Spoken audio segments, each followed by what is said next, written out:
आप देख रहे हैं अल्फा डिफेंस हिंदी में आपका स्वागत है।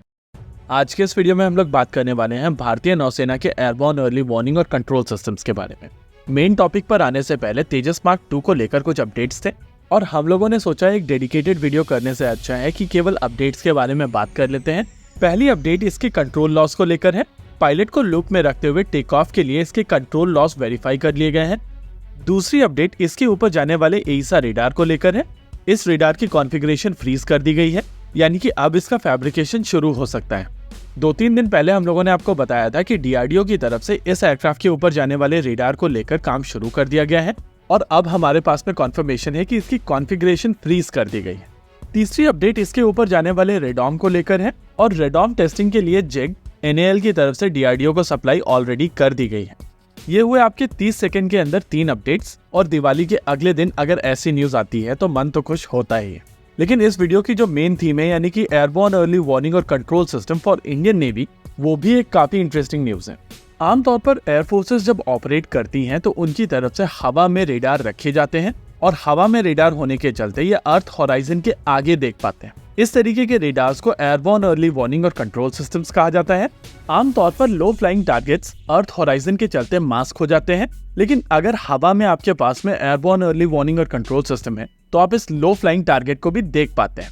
नेवल एविएशन में भी इस तरीके के सिस्टम्स का प्रयोग किया जाता है, लेकिन ये एयरक्राफ्ट उतने बड़े नहीं होते हैं जितने बड़े एयरक्राफ्ट एयरफोर्सेस के होते हैं। अभी आप अपनी स्क्रीन के ऊपर जो एयरक्राफ्ट देख रहे हैं इसका नाम है E2 हॉकाई और इसको यूनाइटेड स्टेट्स ऑफ अमेरिका द्वारा बनाया जाता है। एक ऐसा ही सिमिलर सिस्टम चाइना की तरफ से भी बनाया गया है और फ्रेंच एयरक्राफ्ट कैरियर के ऊपर भी E2 हॉकाई का प्रयोग किया जाता है। इन सभी देशों के बीच में एक चीज कॉमन है, इन सभी देशों के पास में फ्लैट टॉप एयरक्राफ्ट कैरियर्स है और इन सभी एयरक्राफ्ट कैरियर्स के ऊपर कैटापल्ट होता है जिसके चलते हेवी एयरक्राफ्ट को लॉन्च किया जा सकता है। चाइना के पहले 2 एयरक्राफ्ट कैरियर यानी कि फुजियान को बनाने से पहले जो 2 एयरक्राफ्ट कैरियर चाइना के पास में मौजूद थे वो स्टोबार टाइप के एयरक्राफ्ट कैरियर हैं और कुछ उसी तरीके के 2 एयरक्राफ्ट कैरियर भारत के पास भी हैं। British aircraft carrier HMS queen Elizabeth और HMS प्रिंस ऑफ वेल्स दोनों ही स्कीजम टाइप के एयरक्राफ्ट कैरियर हैं और इन सभी एयरक्राफ्ट कैरियर्स के ऊपर E2 हॉकाई जैसे बड़े एयरक्राफ्ट का प्रयोग नहीं किया जा सकता है।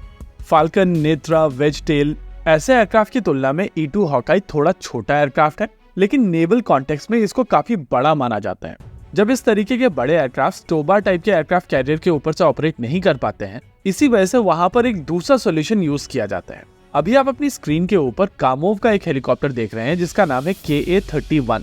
इसमें नीचे की तरफ एक फोल्डेबल रेडार लगा हुआ है और ये हेलीकॉप्टर एयरबॉर्न अर्ली वार्निंग और कंट्रोल सिस्टम के तौर पर काम कर सकता है। दूसरा ऑप्शन है क्रोनेस्ट का, जिसको लॉकहीड मार्टिन द्वारा बनाया जाता है रॉयल नेवी के लिए। इसमें भी नीचे की ओर एक रेडार लगा हुआ है और जब ये यूज में नहीं है तो इसको साइड में मूव किया जा सकता है।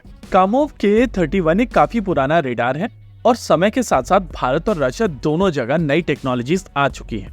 यही कारण है कि विक्रांत के केस में भारतीय नौसेना की तरफ से पहले प्लान किया गया था कि कामोव को खरीदा जाएगा, लेकिन फिर बाद में इस प्लान को ड्रॉप कर दिया गया है। वैसे भारतीय नौसेना के पास में 14 ऐसे हेलीकॉप्टर्स ऑलरेडी मौजूद हैं और अगर देखा जाए तो दोनों एयरक्राफ्ट कैरियर के लिए ये 14 हेलीकॉप्टर्स काफी हैं।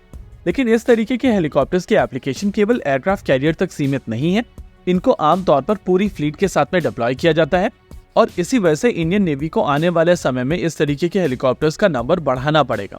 प्रैक्टिकली यहाँ पर 2 गोल है। टेक्नोलॉजी के हिसाब से कामोव पुराने हेलीकॉप्टर हो चुके हैं और आपको नई टेक्नोलॉजी की आवश्यकता है, साथ ही साथ आपको ज्यादा नंबर की भी आवश्यकता है।